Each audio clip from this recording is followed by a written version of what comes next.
individualism, but then also talked about building the team and being a team.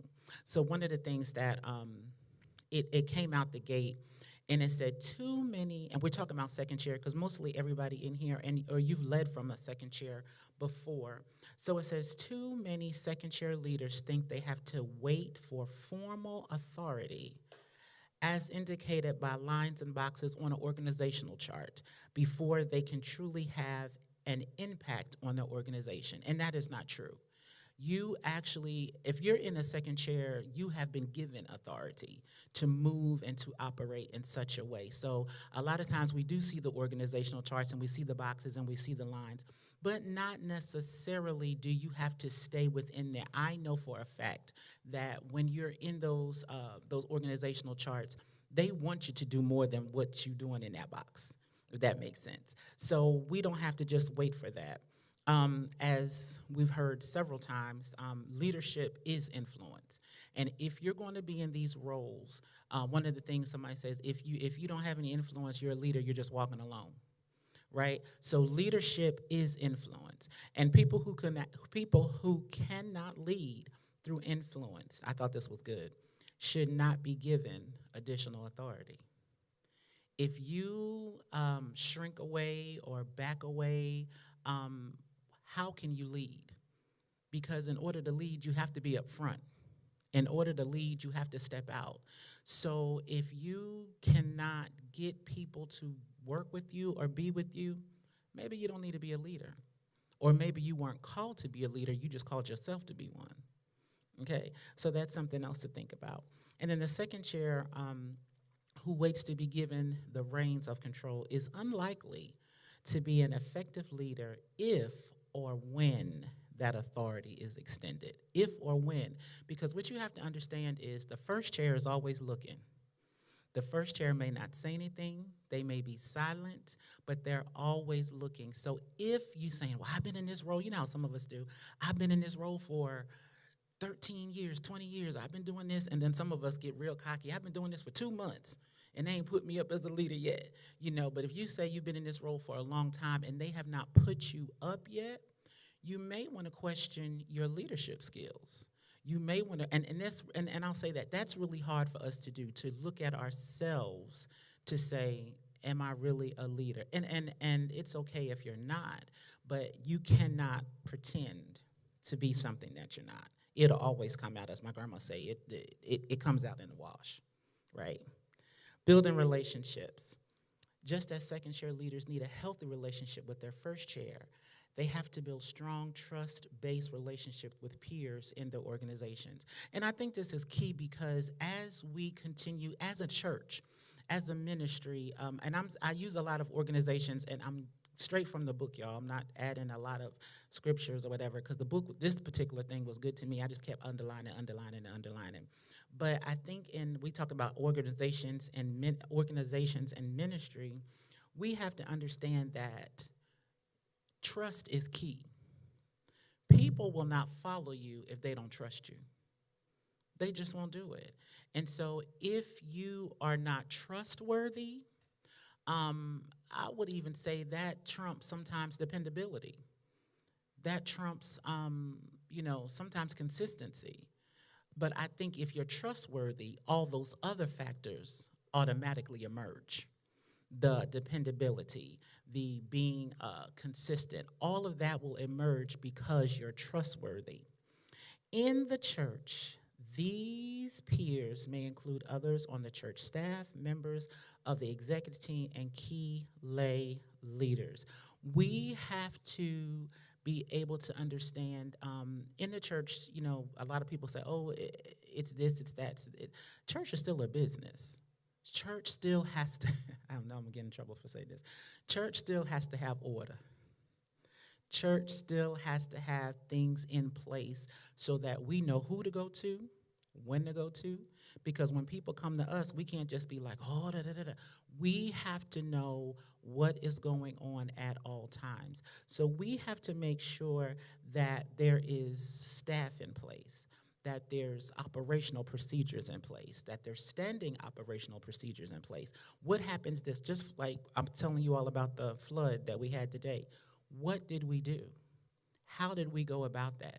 Those are the type of things that we have to have when we're talking about building a team. And it was so funny because the team came together so quickly. Chance called Pastor G.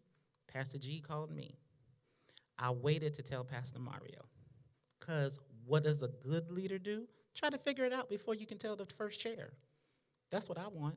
I don't want, as a first chair, because I've seen this happen in a lot of first chair positions, the second chair continuously runs to the first chair. And I've heard the first chair say, well, if I have to do your job, what do I need you for? So as a second chair, you have to kind of learn how to figure things out on your own. And then if you need to get the first chair involved, you do that. So Pastor Mario was teaching class today, and so I said, well, I asked Pastor G, I said, you think I need to tell him? He said, wait till after class. I said, okay. So he came to my office after class. I said, call Pastor G. I didn't even say nothing. I said, you call Pastor G. I didn't tell him. But it was a protocol. It was a system that automatically flowed. Okay. Any questions about that? Any questions? Okay, good. Cross the line, page 84. Cross the line horizontally, right? An invisible line determines the freedom and authority for a second chair leader in relationship to the first chair. I have been in the second chair quite a few times. And one of the things that I do know is that going back to the first slide, there were boxes and there were lines that I knew to stay within. And then my first chair gave me authority to come out. And when I did that, it's a catch-22, y'all. Sometimes it gives you more work than you want, right? But the good thing about it is when your first chair, going back to that trust, when your first chair trusts you to be able to come out and do what needs to be done, think about this. Think about when you all were growing up and we were growing up and our parents had to leave for a minute. They always put somebody in charge. Somebody that they knew who they could trust. Somebody that they knew wasn't going to tear up the house. Like, it was only two of us, so it was me because I was the oldest because my brother was Jesus. But it was, but somebody who, and this is the thing too, sometimes it's not always the oldest. Sometimes it's not always the oldest. So there has to be a level of trust. There has to be a level of confidence that we have. Even as y'all got, the ones have children, in your children to know, okay, this is where we are. The line, you know the line. You know how far to go. You know the box, right? So that is very important. We defined a second chair leader as someone with an organizational wide perspective and a passion to see the entire body perform at its very best. So even in the church, we have to be big picture people, big picture people.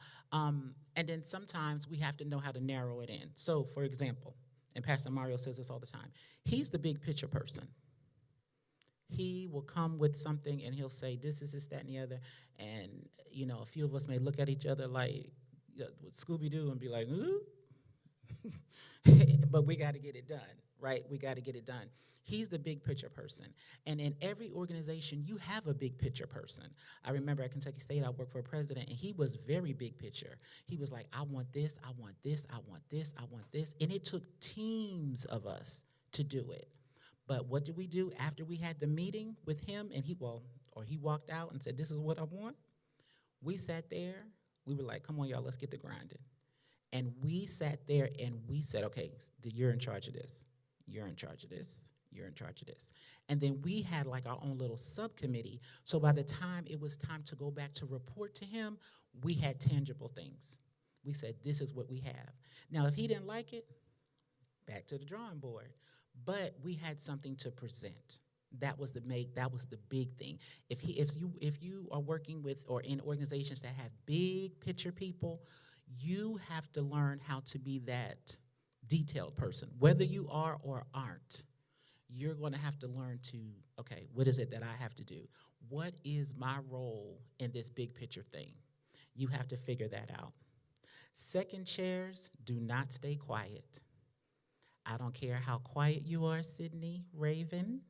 Second chairs, do not stay quiet. You have to speak up because honestly, it's almost like you have become the first chair by default without the title.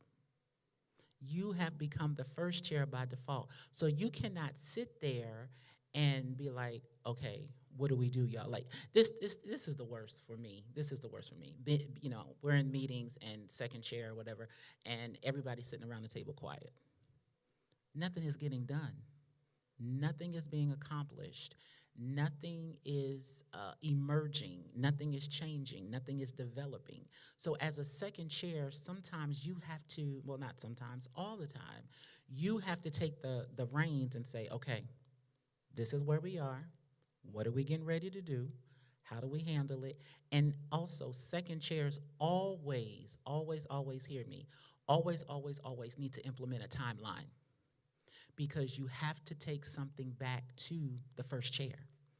And you never know when the first chair is going to ask for it.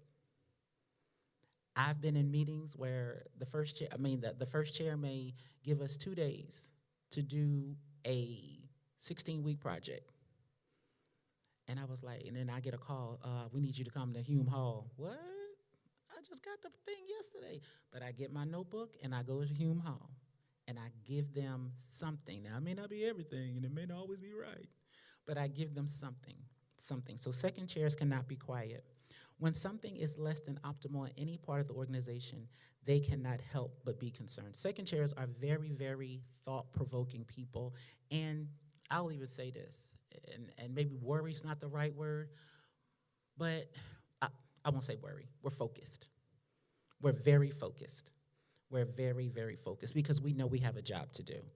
And the first chair is depending on us, but bigger than the first chair, the organization, the ministry is depending on us to get something done. So we have to be able to do that, okay? Relationships. And this is not exactly what it says in the book, but I felt it, and so I added it, and I think it's good. And it says, invested and good relationships allow you not to hear criticism, but an honest attempt to help improve the ministry or organization or areas. Invested. So relationships, I talk about this all the time with other people on campus. Like Pastor G has seen me in action with my students. I say kids, but with my students. And I can snatch them up at any particular point on campus, whether it be homecoming, whether it be on the yard, whether it be the parking lot, whether it be the calf, whether it be just walking wherever. I can snatch them up. But the reason I can snatch them up is because I am invested in my students and I have good relationships with them. Now, if we were walking side by side down the hall and somebody else tried to do what I did, that wouldn't go too well. It wouldn't go well at all, okay? But the students will tell you in a minute, if Dr. E said it, then, this is that and the other. But they know that I'm invested in what they're doing.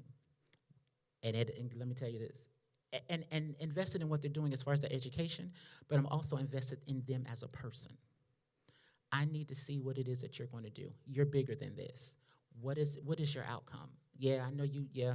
And then it's funny because I'm on the university court. So it was real funny because one of them was my student, and he's an education major, and he got in some trouble, and he had to come to court. And so as soon as he saw me on the court, because it was a Zoom, as soon as he saw me on the court, he was like, and it was so bad that he called me, and he said, Dr. E, I'm so ashamed that I got in trouble, and I had no idea. I said, I appreciate you worrying about me and respecting me, but respect yourself enough to not ever be in university court again. And he said, yes, ma'am. I know him because he is literally an education major, which is my school. But every time I see him, hey, doc, hey, doc, hey, doc. And he has not been back to court since. But the things that I can do with my students, everybody can't. But it's about an invested and a good relationship. And that's the same thing with the church. And I've been around enough of the young ladies, working with them and stuff. Say stuff to Raven, get Sydney, some of the other ones. Because I have a good relationship with them, and I can talk to them a certain way, and that's key. In even in church, when we do certain things, you just can't talk to anybody any type of way. You can't, okay? You have to be very, very careful. Even Jesus knew the temperament of all his disciples. He knew how to deal with John. He knew how to deal with Peter. He knew how to deal with James. He knew how to deal with the temperament of every disciple because he had a relationship with them. He formed a relationship with them. There would be times when he would just go off and walk with just them and leave the rest of them back. Let me just have time with this brother. And that's what he did. And so even in our ministry, there's times where we have to just say, let me just talk to somebody for a minute and get that relationship with them. Relationships. It allows you to hear comments as suggestions, allowing some to be rejected and others to be modified. If you don't have a good relationship with people, they're not trying to hear nothing you have to say. They don't care what, and it could be something good, but and God forbid if it's something bad. They don't want to hear anything you have to say. And so again, it's viewed as suggestions, but we hear them in a different way. It goes back to the saying, it's not what you say, but how you say it. Okay, so it goes to that same type of concept in relationships. Now, I can talk ugly to my students, but I have a relationship with them. But it's somebody that, and I'm very transparent, so I always talk about me. Because I am a Yankee, and it comes off kind of hard sometimes, I have to make sure that I scale back and I say, okay, think about how you're saying this. Because up north, we just yell all day. The first time I took my husband home and we were at the family gathering and we were literally yelling. He said, why y'all so angry? I said, we ain't angry, this is how we talk. And I'm yelling at him, telling him that we not angry, this is how we talk. And so now, I have to kind of scale that back because my daughter's not she's from here. She's from the South. So she'd be like, Mommy, you hurt my feelings. And I'm like, get over it. But now I can't say that to her because she's not raised like that. So I have to be very mindful of some of the things and how I talk to her. So Lee have some questions. Recall the last time you tried to help someone else improve their ministry or organization. What was the result? The last time you tried to help somebody improve their ministry, organization, day by day, whatever it was, what was the result? What was the result? The last time you tried to help somebody, anybody, what was the result? Have y'all tried to help somebody? What was the result the last time you tried to help somebody? What was the result? Let me ask you this. Did they want your help? That plays a lot, too, in relationships. Did they want your help? Go ahead, Drew. I recently took a new job where I'm helping to edit some articles online. Okay. And I am trying to learn how to use AI effectively in that. Yes. The organization still hasn't really accepted AI, but people are doing it, and they're doing it at different levels of quality. And so I've reached out to my supervisor, and I said, here's how I'm using it, and I wonder if maybe we could train the other editors so we're all kind of on the same page. That's good.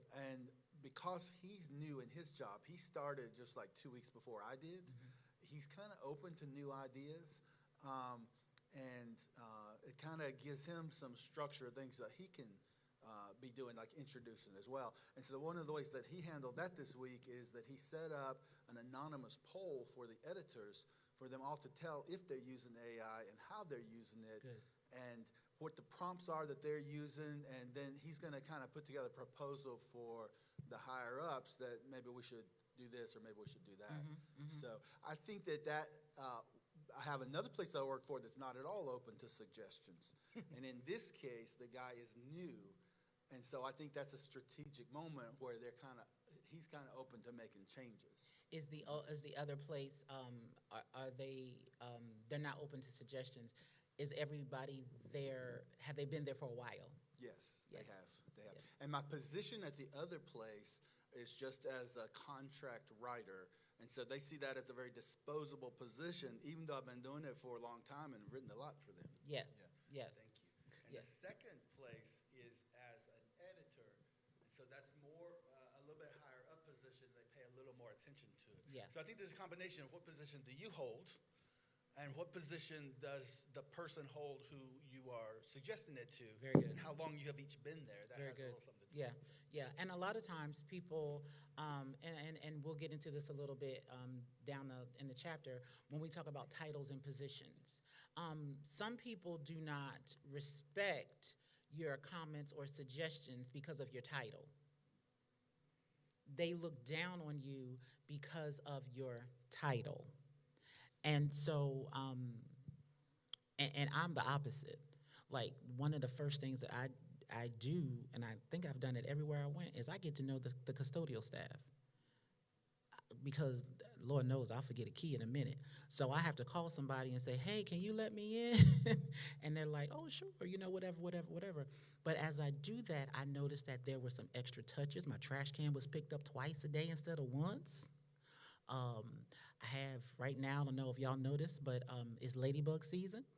And they mating everywhere. And they were all in my office, and they were all up there. And I said, geez. And they started flying. And I said, oh, I don't like bugs. So I called the guy. I said, his name is James. I said, James. He was like, what's up, doc? I said, the ladybugs. He said, I know, they're everywhere. He said, I'm getting ready to go somewhere else. He said, nah, I'll come over there and see you first. I said, thank you. Come get these ladybugs. But it's about relationships. And I do not look down on no title. No title. Because in the end, I need that custodian just like we need the president. In order for us to recruit students and keep students, the grounds have to be right. So we need that custodian just as much as we need administrators. So titles don't impress me. I respect them, but they don't impress me. I make sure that I treat everybody the same. Next question. If the outcome was negative, as you think, if your assistance was rejected or your advice was not followed, what kept you from being successful? If the outcome was negative, if your assistance was rejected or your advice was not followed, what kept you from being successful? Now, I can think of 10 ways right now off the top of my head, but I'm asking you all the question. Yes. You got to come to the front, Pastor G.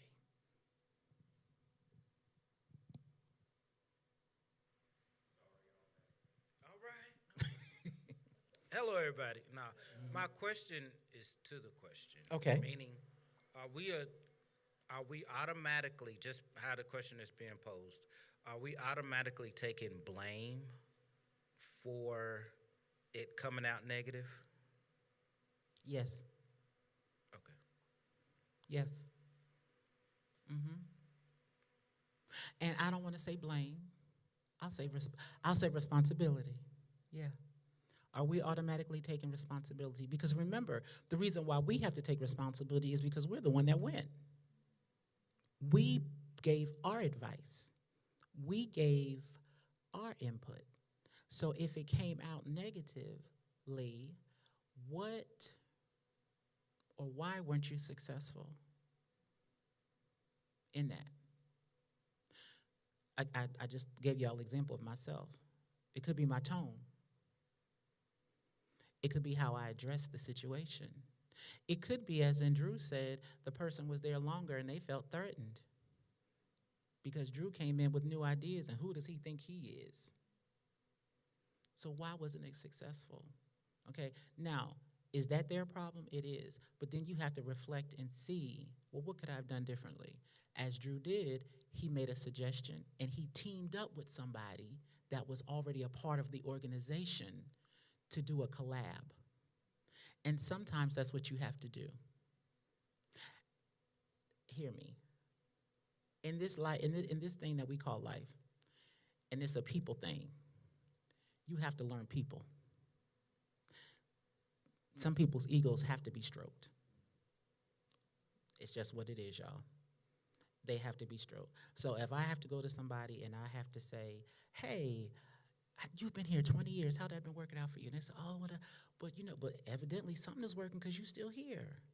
So what is it that you can help me with? How can I learn from you? What are some things that you can teach me for longevity in this role? That's it. And then what happens is they feel important, and now they want to share. Now, sometimes can they overshare? Yes. But now they want to share, and you have an ally that you didn't have before you walked in that organization. And a lot of times, they're the ones that can give you the tea so that you don't get in trouble or that you stay here or stay this. You know how now, as the old folks say, you take the meat, you throw out the bone. But that person probably knows, well, they don't, that's not probably, they know more than you. And so you tread lightly, but you listen. You listen, okay? Possibilities. So here are some things that could have possibly happened. You did not start with a strong trust-based relationship, and that caused those issues. You did not have that strong trust-based relationship. Your attempt to help was seen as self-serving. A lot of people don't want to talk about that because guess what? A lot of times it is. How can I get ahead? What is it that I need to do? And if somebody feels threatened, they're not going to give you the information that you need. So your attempt to help was seen as self-serving. The manner in which your assistance was offered was wrong, too harsh, or judgmental. So you have to be careful. You're not doing that right. Well, they may not be. But did you have to say it like that? So again, wrong, too harsh, or judgmental. You touched on a particularly sensitive area, something in which the other person felt vulnerable or inadequate. Now, I will say this as well. If somebody feels inadequate, that is a huge threat to them because it's like now they're coming to take my job. It has nothing to do with you. But if somebody feels inadequate in their role, they feel like now you're coming for them. And so that's why that's why this chapter is so important. And I tell students this all the time. I tell young people this all the time. Young people, and it could be some older ones too, but I know young people particularly, I don't think they really understand and know how to value relationships because of the generation that we're in and because of computers and technology. When you're on the computer, you're by yourself. There's no self-reliance. There's no reliance on anything. It's self-reliance. It's me, it's this screen, right? But in the time that we grew up in, we had to rely on other people to get certain things done. We did a lot of things that helped each other. Now in today's society, it's unfortunate because everybody is doing everything solo and we're working in silos. And so we're not there to help like we should be. And so it's a bad thing almost because it's like we don't even know how to talk to people. One of the things that I hate, Chance, can I stand up now? Can I stand up? Okay. One of the things that I hate is when it was COVID, I hated the word social distancing.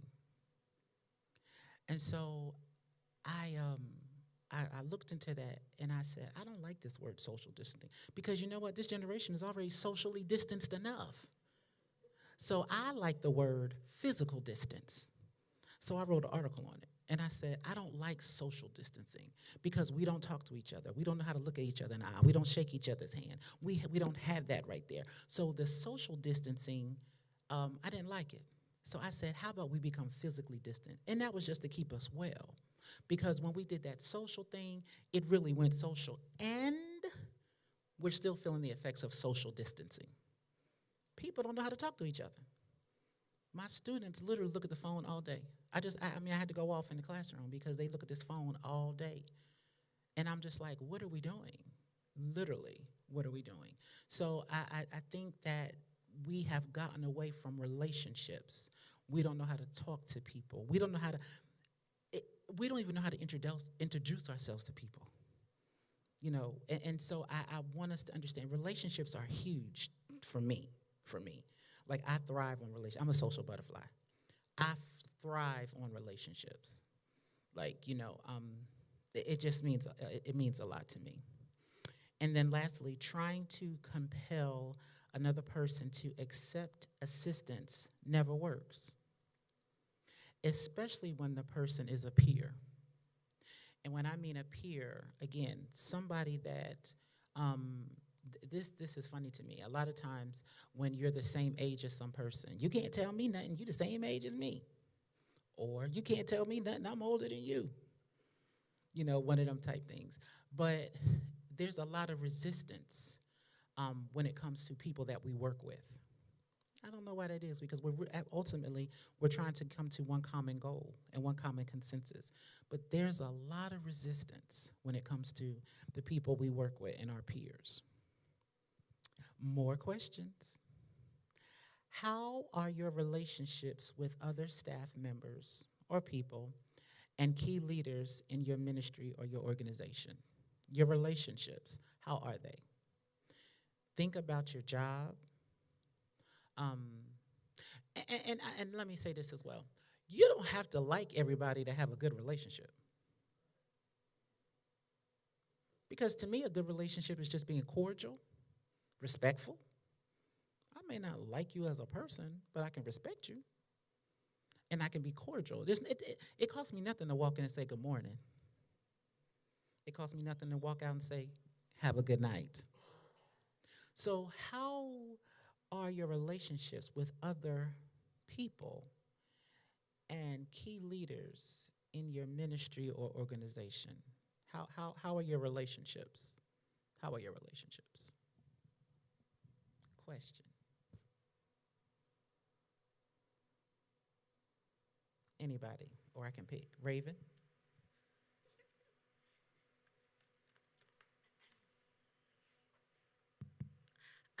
For me, like at work, one thing that I'm really grateful for is I have a really good relationship with not just like my coworkers, but also my manager. And like coming from another place where I had a not great manager, like having a good relationship with my manager and like open communication has been really like helpful for me. I think that's key because what a lot of times what we do, particularly for this question, is when we're in one organization, we bring our feelings, hurts, past, or whatever into the next organization. And then we judge our relationship with this person based on the relationship we had with the last person. And that's very detrimental to you and your environment. That's very detrimental to you and your environment. Um, and I'll be honest, I did it. I did it. I worked with somebody, my provost was excellent. He was awesome. And then he retired and we got a new one. And Lord knows, I don't use the word hate, but I hated him. It was bad. It was really, really bad. And so I had to stop comparing the two. He is not him. He is not half of him. And I mean that in the sense of educational attainment and stuff, not, there were certain things that he just didn't know. He just didn't know. But I was basing the things that I was doing and what he was saying off of my past relationship. And not only do we do that in work, ministry, on my last church, my last church, my last church, my last pastor, my last, executive pastor, my last choir director. We bring that over to the new church. We bring that over into the new, and this is the thing. Um, Steve Harvey said this years ago when I listened to his radio show. He said, your ex is an ex for a reason. The church you left for a reason. If you're over here, why are you over here? What are you doing over here? If you want a new beginning, then you do a new beginning. And that's how we have to do our relationships as well as our job situations. If they are not as strong as you would like, why is this the case? If that relationship or whatever, if the organization itself is not as strong as you would like, why is this the case? And then I put a hint there. It says, look at yourself first before looking at them. Look at yourself first. A lot of time it's so easy to say, they.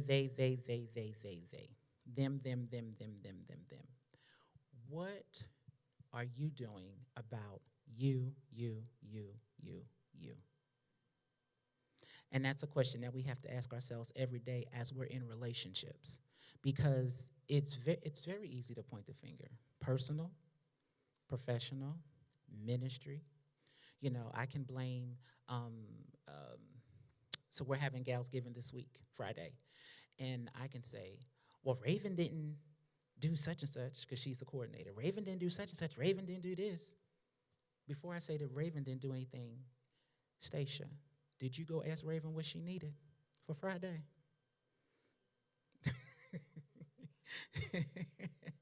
Did you go ask her what she needed? Did you say, do you need anything? Did she say, did she say, I'm talking to myself in third person, Lord Jesus. Did I say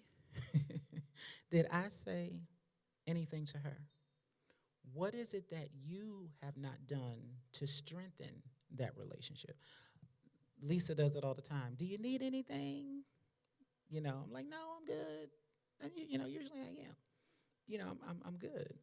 So when I was sick or when I was out, Lord, Drea, just a bag was every week. I said, Drea, a bag every week here, just. But those, relationships, people looking out, people asking questions. When's the last time you asked a question of what could you do? So hint, look at yourself first before looking at them. One major element that undermines these relationships is a lack of time spent developing them. Relationships take time. You do not meet people today and marry them tomorrow. I hope not. It's a different world we living in, right? But you don't meet people today and marry them tomorrow. You have to have time with people. You don't know people. You don't. You know them to a certain degree. Me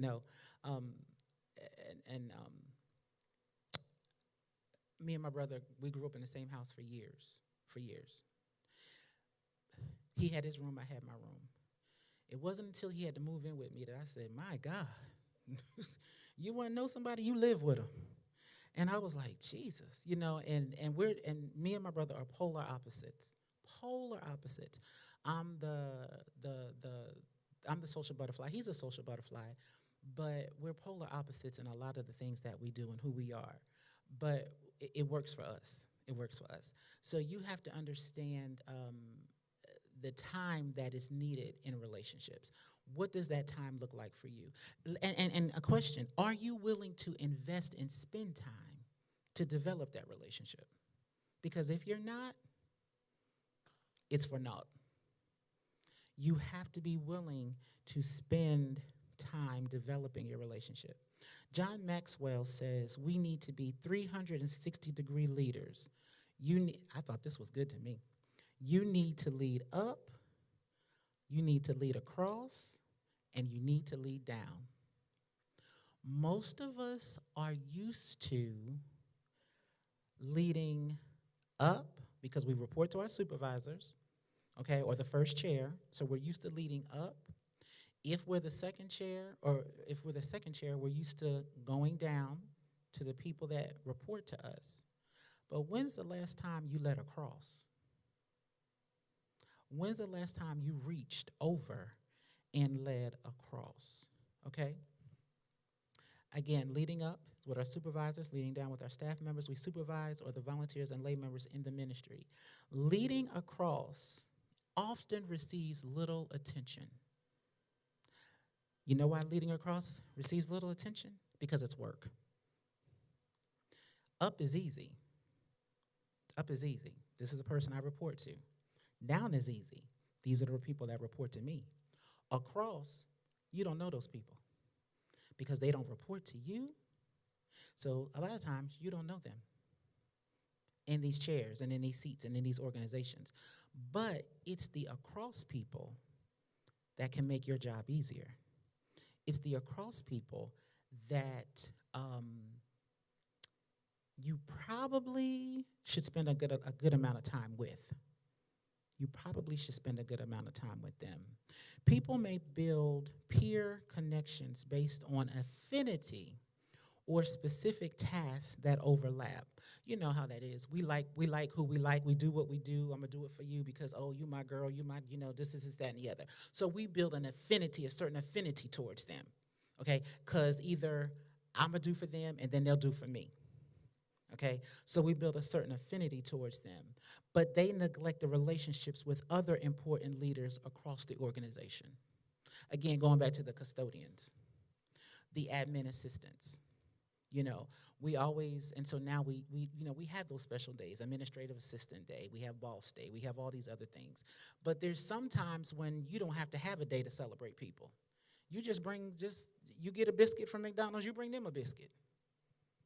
There's nothing wrong with that. You got an iced coffee. A lot of times they run sales. You buy one, you get 1 50 cents. You bring them an iced coffee. They don't know it's 50 cents. You just, thank you. Thank you for thinking about me. There's nothing wrong with that. You lead across, and there's absolutely nothing wrong with that, okay? Let's page 86, the value of teams. So important, so important. The song from long, long, long time ago, no man is an island, no man stands alone, okay? The value of teams. The existence of a strong, effective team is an essential part of each story. Growth Point could not be Growth Point if we did not have teams. Point blank. I ain't Pastor Mario, but I know. Growth Point could not be Growth Point if we did not have teams. If we did not have people at the door greeting people. Good morning. Welcome to Growth Point. How would it look if we're all in here and people coming in the door? Okay, that is the valuable team because as we all know, your first impression is what? The most lasting. So people have to be at the door. Not only are they at the door, but when they then come in the sanctuary, good morning, how you doing? Okay, and it's the same thing. We have to have teams. We could not do what we do every Sunday. Sometimes I run a little late. Don't judge me.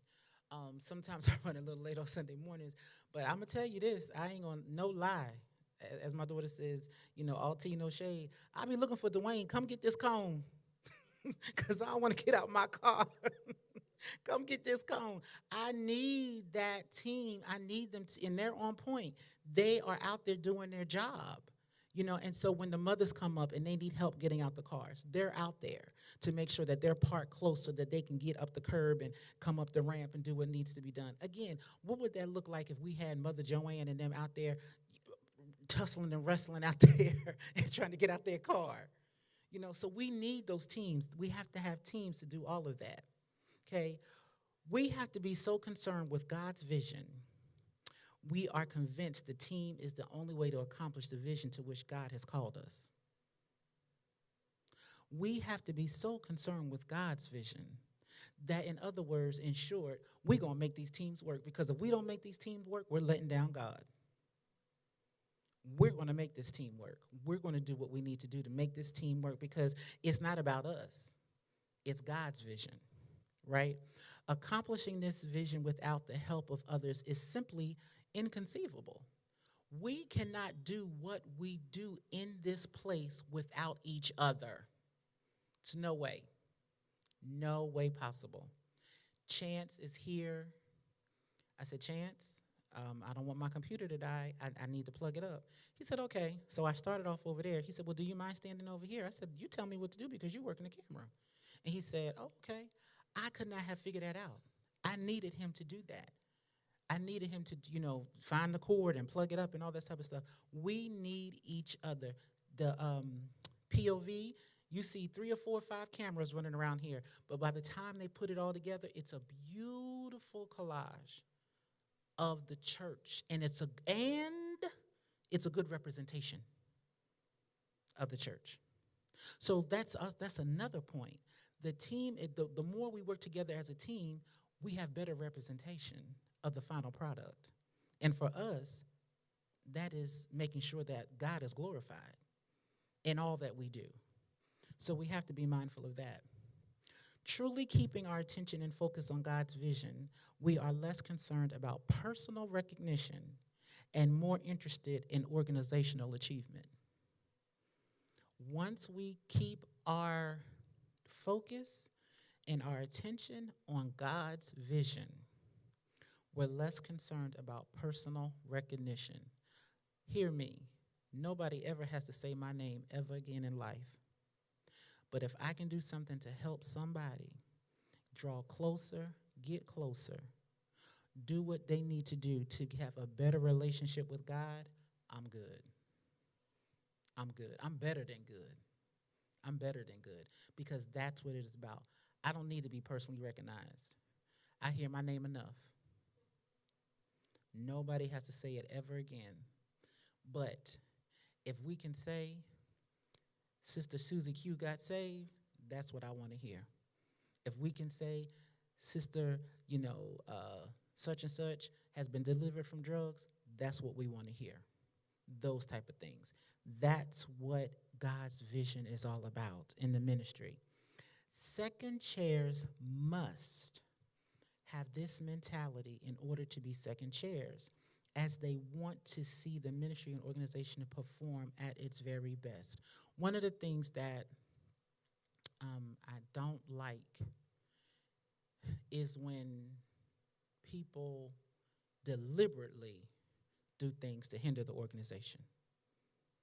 And that sounds so crazy, right? But there are people out there who deliberately do things or not to hinder the organization. And it's not just the organization, it's church. People deliberately do things because they don't feel as though they're getting recognized personally. And so, I'm not singing today because I know they can't sing that song without me. Yeah, we can. Because first of all, we can find another song. Or there's a lot of songs that the lead is there, that's cute, but we don't need a lead. We can sing it without you. But there's some people who's, I'm not going to. Or if we didn't sing your song today, you're going to sit on us. And I'm talking choir because I'm a choir head. We're not going to, we're not singing your song until you're just going to sit down on us and sit out here and look at us the whole time while we up there singing. But and this is the funny thing, everybody else is up and engaged and you sitting down. You look like the fool. Not us and not everybody else. And we can easily pick out, she must be mad today. What's going on with her today? If you do not have the totality of the organization at heart, for me, and I do not apologize for saying this, stand down. Stand down. And I'm okay with that. Stand down. It is our job to make sure that we support the vision that our pastor has as it was given unto him. That is so important. And in any organization, and especially, let me say this as well, that's not on my notes, especially the ones where you're getting paid. They're paying you to do something. They're paying you to, I don't need this job. In this economy, yes, you do. You got to work. Well, let me say this, I got to work. I don't know about y'all. Maybe y'all rich. I got to work. Okay, so it's a lot going on. It's a lot going on. Teams. Second chair leaders describe their team as an environment in which collaboration, mutual dependence, and consensus in decision making are the norm, not the abnorm, but the norm. I love the fact of mutual dependency. I love that. Again, choir head. We have three parts. Sometimes you can have four in a choir, right? So if the sopranos are up there singing, but they're not blended with anybody, what does that sound like? It's a mutual dependency. The sopranos rely on the altos rely on the tenors, and then if there's a baritone or whatever. But we have to do that in order to make the blend and the sound good. It's a mutual dependency. Each member contributes unique gifts. I can't sing soprano like Raven. Well, now she's an alto, she's on my side. But I can't sing, soprano up there like that. So her gift, whatever the gift is, that is what it is. And as second chairs or as leaders, we have to respect each and everybody's gift, no matter what that gift is. Second chairs recognize the hard work it takes to foster a team environment. One of the things I tell people all the time, because as we talk about diversity in this chapter as well, diversity is easy. Even though House Bill 4 for the Commonwealth of Kentucky took away DEI. But diversity is easy, y'all. Diversity shows up. This room is diverse. We have men, we have women, we have black, we have white, we have older, we have younger, okay? No, I didn't have to do anything. Y'all walked in this room and showed up, and it's diverse. What's hard is inclusion, making sure that everybody feels a part and that I honor everybody's talents and gifts in this room. That's hard. That's hard. Diversity is easy. Inclusion is hard work. And in the church, we're diverse. Every Sunday, all three services, Tuesday night, whenever we have something, we are diverse. But when it comes time to making sure that everybody is included and thought about, that's a lot of work. The videos that member services does when you become a member, that takes work to make sure that you feel as a new member, family member of Growth Point, that you feel included in the fold. That takes work. That's filming, speaking, editing, sending. All of that is work, okay? And that's what we want to do to make sure that everybody's included. Is the benefit absolutely great? It is. It is, because we don't want anybody to feel isolated. But is it work? Yeah. Is it good work? It is. But it's work. Second chairs, they also say that real teams do not emerge unless the individuals on them take risk involving conflict, trust, interdependence, and hard work. Now, a lot of people don't like the word conflict. They don't like the word conflict. They think it means arguments or angry or whatever, but there's healthy conflict. There is healthy conflict, because this is the thing. We talked about inclusion. Everybody in here doesn't see eye to eye. Everybody does not agree on the same thing. But one of the terms that I like is we can agree to disagree. And we're mature enough to understand, well, I understand that's your view, and I'm okay with that. And we go on about our business. So conflict is not a bad thing. There is such thing as healthy conflict. There is a difference between, this one got me too. There is a difference between real teams and groups that act as they are a team. And I wanted to say act, but masquerade as teams. There is a difference between real teams and groups that masquerade as teams, which means that as in groups, a real team is effort, work, time, energy, right? But if you are a group masquerading as a team, I don't see a result. That's the first thing. I don't see a result. There could just be talking going on, chit chat going on. I couldn't get the word chit chat going on, but there's no end result. Okay, so real teams get together, and we'll talk about that. Get together and talk about different things.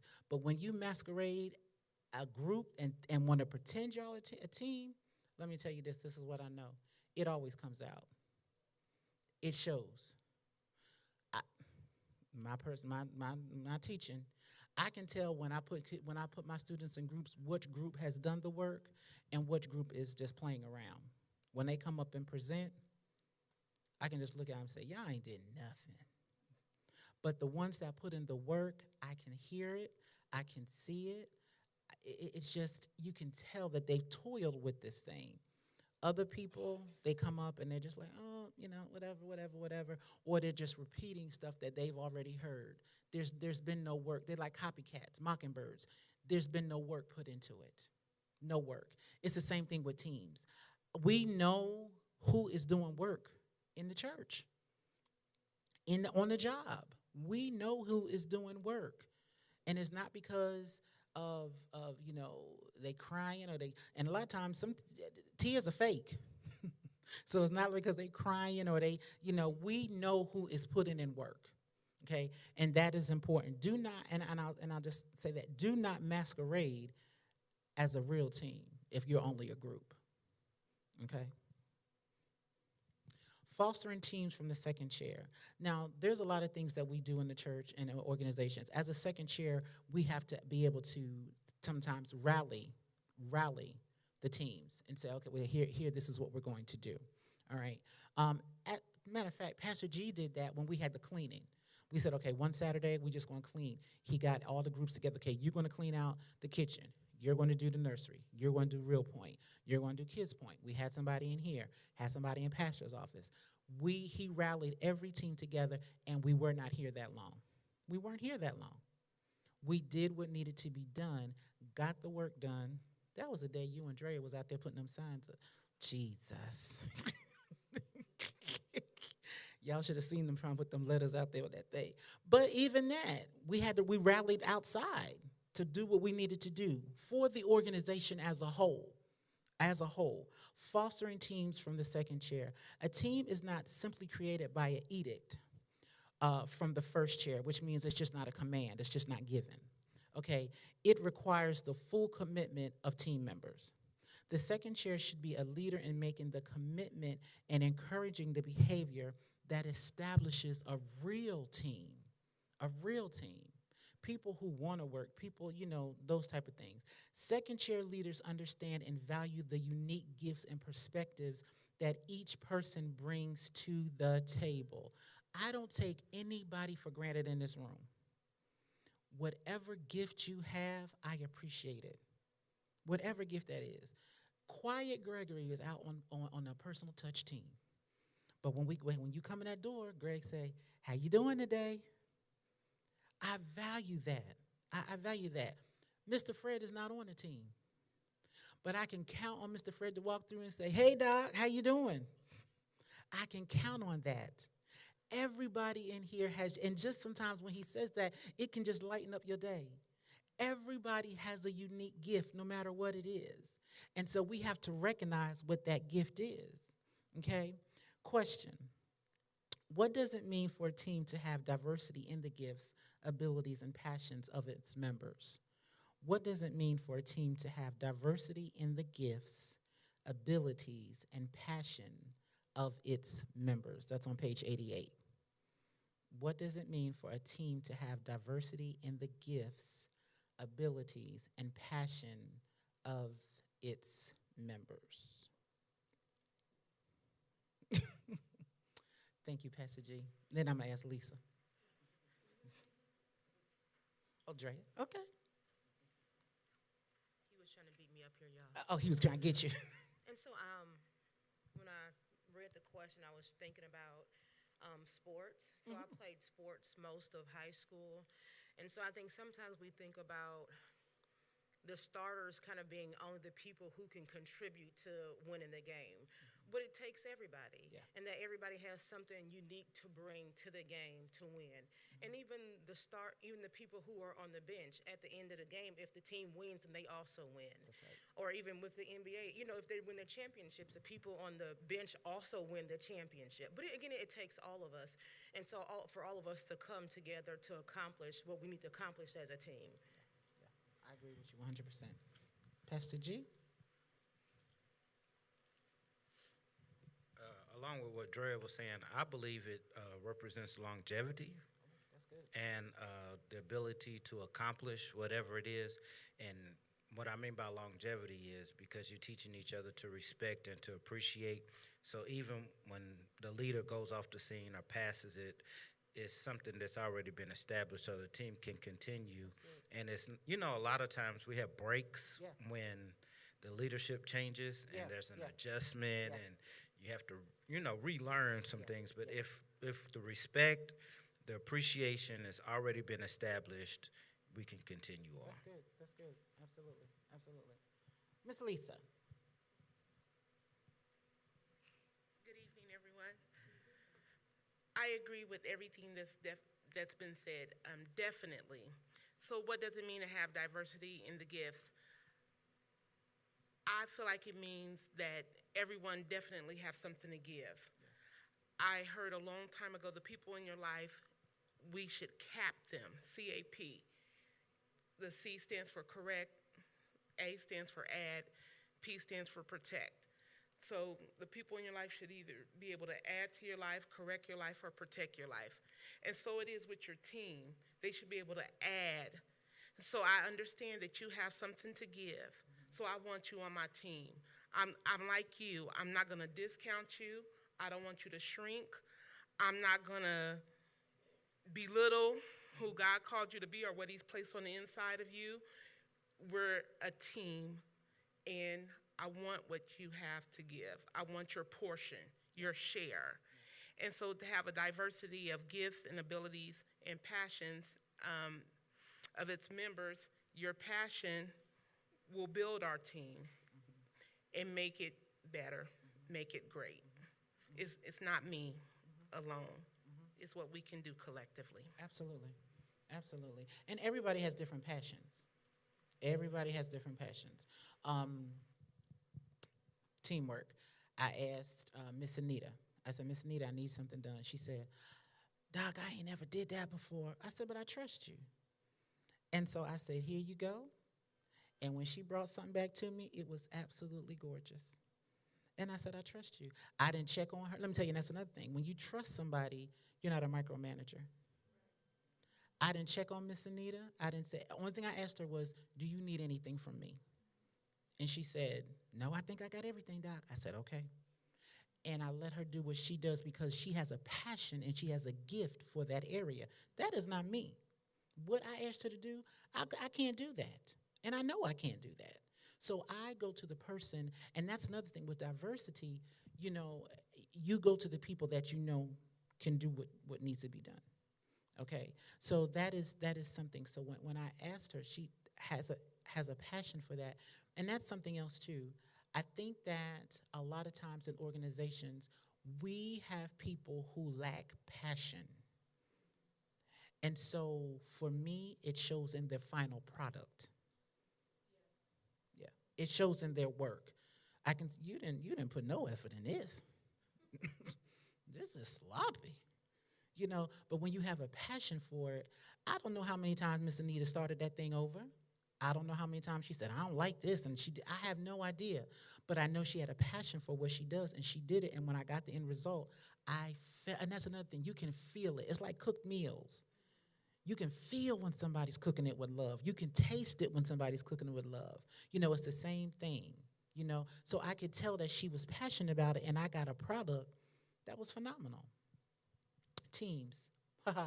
Rank is less important than relationship. Rank is less important than relationship. Successful cooperation is more important than winning a competition. Successful cooperation. We're going to work together to get the job done. I don't care if your title is whatever. I don't care. We're going to work together to get the job done. Okay? The emergence of a functioning, which is italicized, the emergence of a functioning team typically occurs over months or years. Because people have different personalities, you cannot just bring people together and expect them to gel like that. You have to let them get to know each other, know a little bit about each other, and then once they get that bond and they gel, and sometimes if you watch it, it's done like in pairs. It's like coupled up here, coupled up there. Oh well, we coupled up, they coupled. Let's see if we can get these. Let's work this out. Let me call on them. Let's do this. Well, they got that, and we got that. Let's come together. Okay, so it's a functioning team that does that. They work together, but again, it's not instant. It's not instant. Think about your lives. Think about your friendships. You know, little kids, they usually get together, but sometimes there's one off on the playground, not even playing with anybody. And then some of the kids go over there and they just say, come on. And next thing you know, they're playing with them. Okay? It takes time. It takes time. Once you have worked closely with someone and know their honest desire to do their best and see the organization or ministry thrive, the relational dynamic takes on an entirely different character. And that is so true. I've seen teams that were newly formed produce one thing. Not saying it was bad. They had a product. Then I seen them gel, get together, stay together for some time or whatever, and when they presented something else later, totally different. Totally different. Why? They learned each other's character. They learned each other's isms and schisms, if you will. They learned each other, what you like, what I don't like, what you this, what you that. They learned each other, and they became that functioning team. Speaking in page 91, speaking into the organization. When a true team emerges, performance improves not because team members like each other better, but because collectively they can make better decisions on the important issues facing the organization. And that's just what we're just talking about right there. True second chair value is being able to speak into any area in the life of the church. I'm talking about the church or organization at this point. As we're team members, as we're leaders, as we're in these second chairs, everybody should be able to speak life into this organization. Everybody. Not only speak life, but bring life. Bring life to the organization. Bring life to the church. You have that responsibility. The team is where learning and decision-making occur. That's what happens in teams. We learn from each other, and we make decisions. And then we take them back to the first chair. That's what happens. We learn, and we make decisions. Building your own team. The second chair is a member of usually senior leadership, but he or she is often the leader of one or more other teams in the organization. And so I have another question. In your area of responsibility, what challenges could you meet better with a team approach? In your area of responsibility, what challenges could you meet better with a team approach? So it's not a single-minded approach, but a team approach. What challenges could you meet better with a team approach? And I'm going to ask Sydney on that one. You got to come to the mic, Sid.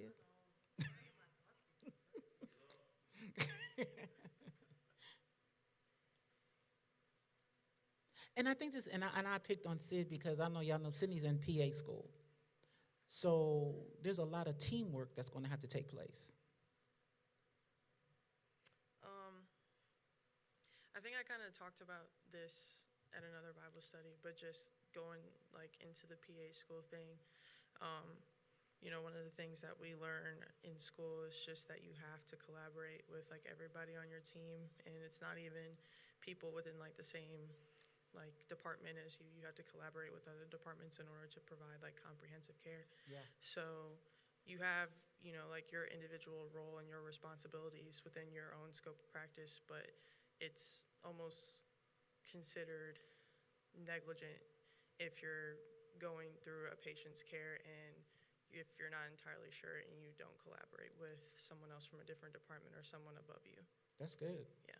That's good. So imagine in ministry if you don't collaborate to make sure that the souls or members or new members or whatever are being taken care of. It's negligent. Look at it that way. If we don't collaborate in this church as teams, the people that we're bringing in, the people that we're inviting to Christ, we are being negligent of their soul. Sometimes when you look at things differently, you be like, dang. We're being negligent of their soul. And then, a lot of us have had maybe either operation or some type of procedure or something. When you go in that room, it's so many people, you don't know what's going on. That's the team approach. You got somebody hooking you up over here. Somebody say, breathe deep, count to 10. Somebody putting IVs in you, all types of foolishness. And then you wake up and you're back in the room in the bed. But it was a team approach. And because I'll tell you this as well, a lot of times in certain situations, you only have that much time to get it right. You only have that much time to get it right. If the current results from your team, are not what you desire, would a fresh perspective or new talent make a meaningful difference? And that's absolutely. New eyes, new thoughts, new ideas. Absolutely. My mom would always say, you don't know it all. So get somebody else on your team. This is another one that was good to me. The gap between expectation and reality is filled with frustration. The gap between expectation and reality is filled with frustration. But could that frustration be less frustrating if we called on help to, do the things in a team approach? Communication is key. As you invest in your team through time, relationship, trust, prayer, and communication, the work that can be accomplished increases exponentially.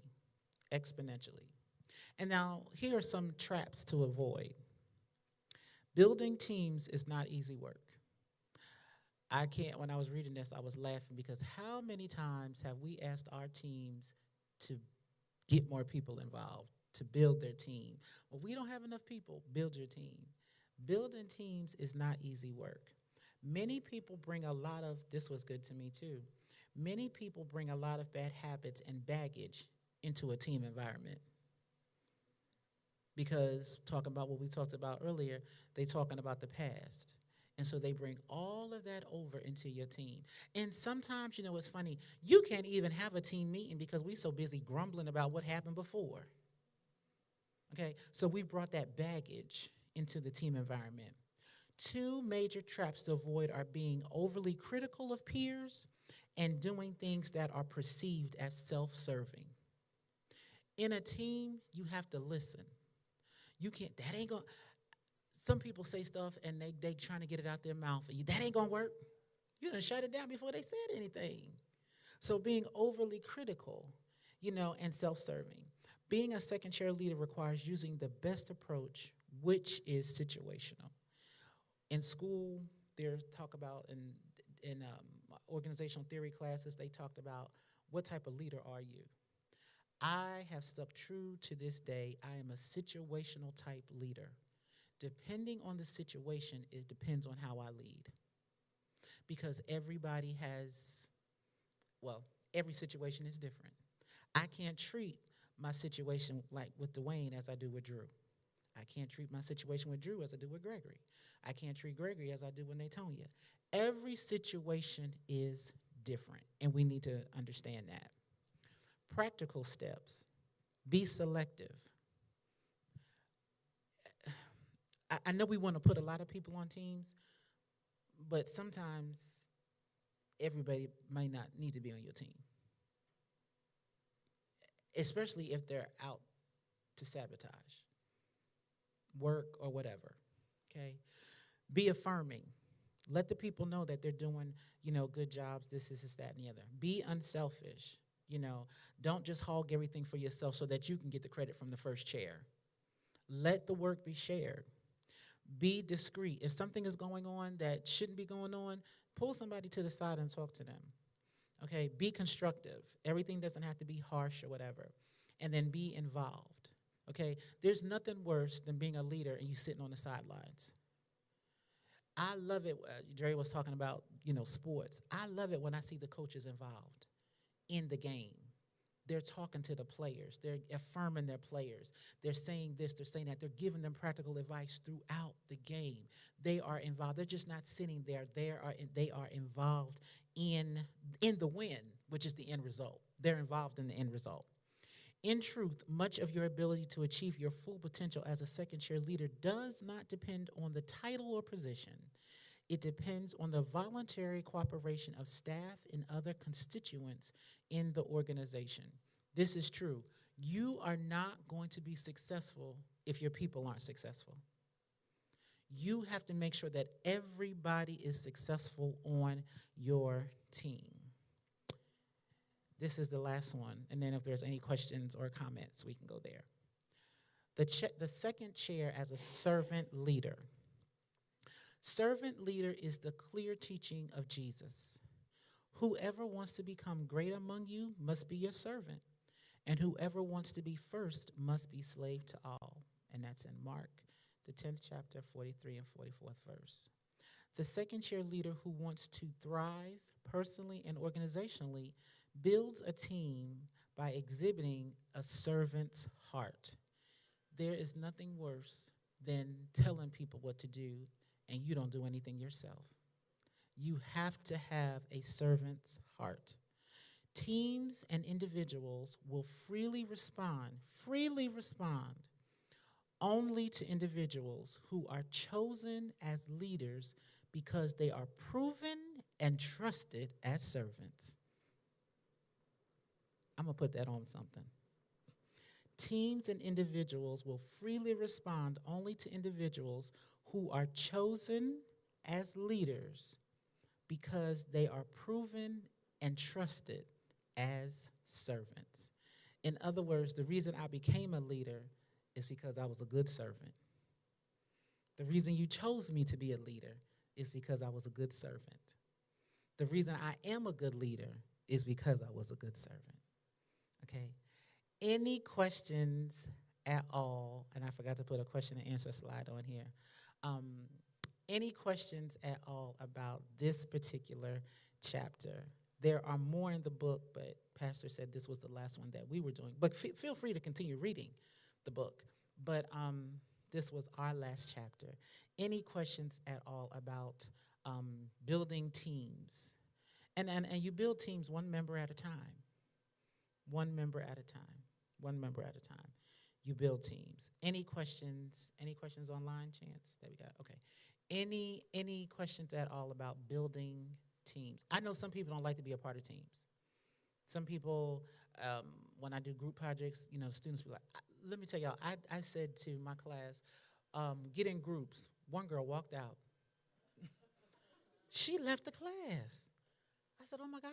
She said, I don't like working in groups.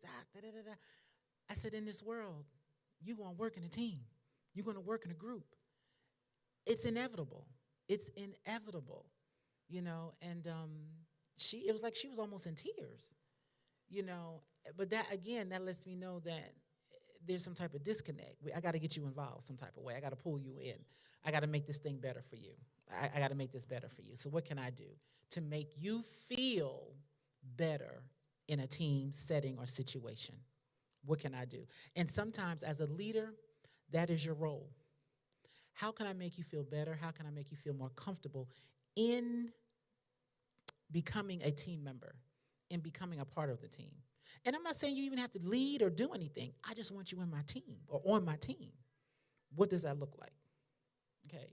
Any questions about that? Any questions? Any questions? Any final? Yes, Drew. I'm sorry to talk so much. You're fine. I was thinking about two things. One of the slides said that we have to not be perceived as being self-seeking. And so I was thinking about how we have to think not only like I know what I think, but I have to think how do other people perceive that, right? Yes, that's good. And the other thing was that you were talking about how we have to know how to approach people and maybe change our approach, and some people need to be, buttered up a little bit or whatever. What would you say to the person who says, well, this is just who I am. This is my personality, and I'm going to treat everybody exactly the same. And if they don't understand me, well, they just got to figure out who I am, because there's a lot of people like that, and they think that it's manipulative if you try to adjust your approach to other people, and they're like, oh, you're just being manipulative and underhanded and kind of doing stuff like that. So how would you address the person who talks like that? Drew, that was me. Well, there's somebody in my life like that. That was me. I'm who I am. I'm not changing. If they don't like this, if they don't like that, this, that, and the other. Then one day I had a mentor that told me, if you see every problem as a nail, you'll only carry a hammer. And I said, explain. And they said to me that every problem is different, and you have to be flexible in all things. And so you can't just always be a hammer, just beating. Some things have to be turned, some things have to be tweaked, some things have to be massaged, some things have to be manipulated in the sense of you got to do some things to make it work. And I started understanding what they said and what they meant by that as I started to encounter different types of leadership, different type of perspectives. When I started being around people who were higher up than me, and they were the hammer. And so I had to adjust my approach. So I think I would tell somebody in that situation, it's not that I'm trying to change you. It's not that I'm trying to manipulate you. What I'm trying to do is to get you to understand that this approach won't work in every situation. This approach won't work with everybody. And in order to get what you want, whatever that end result is, you're going to have to learn how to do some things. Because ultimately, when you come at somebody with that type of mentality, they automatically shut down. Communication is not even, you can't even talk to them. Like, communication is not, they don't hear you. They don't hear you. And sometimes it's not just with words. It's with body language, all of that. So if you come into me and you approach, your approach like, I'm not changing. And we can tell when you walk in the room, you don't want to be here and I'm not changing and blah, blah, blah, blah, blah. I was that person. Somebody always said, I can tell you don't want to be in this staff meeting today, and don't. But I had to change that because as I started having staff meetings and I was the person that was in charge of staff meeting, I said, wait a minute, that's how I used to be. So I had to go approach it. Now, what's the problem with the staff meeting? What's going on with the staff meeting? Well, it's too long, blah, blah, blah, blah, blah. Okay, well, let's talk about it. So I think you have to tell them that in order to get things done differently, you have to be different. And not different in changing your personality or changing who you are, but there's some things that have to be done to, make it a win situation for you, if that makes sense. Yeah. Anybody else? Any final questions? Anything? Okay.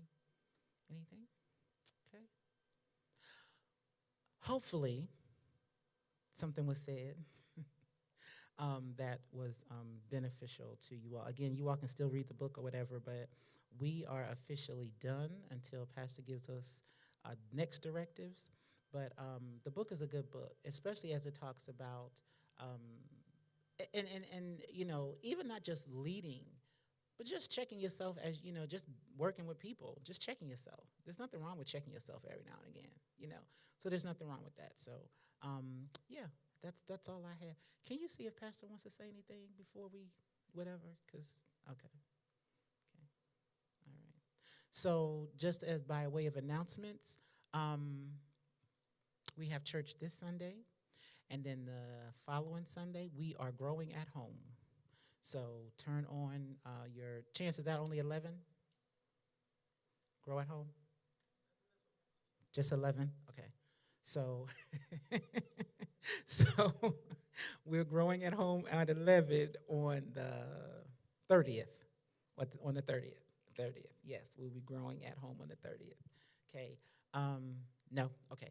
So if that's it, then we will pray, and then we'll be able to get out of here because I heard that rain coming. So everybody get home safely. Father, we thank you for this time.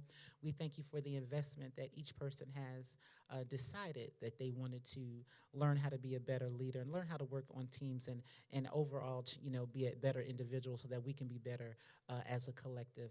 Father, we're so thankful for each and every member of our church, each and every person that sacrificed that comes out that wants to learn more about you. We're so grateful.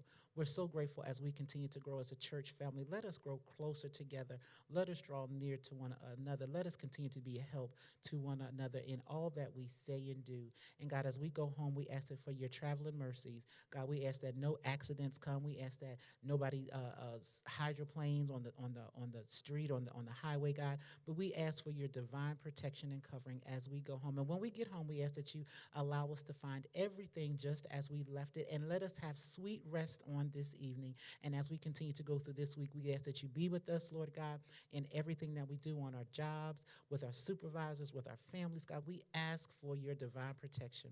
God, we thank you so much for your word. We thank you so much for teaching us. God, we are so willing and able to listen to whatever it is that you have for us, because we know that your word, your grace, and your mercy is better than life. So God, we thank you, we appreciate you, and we love you.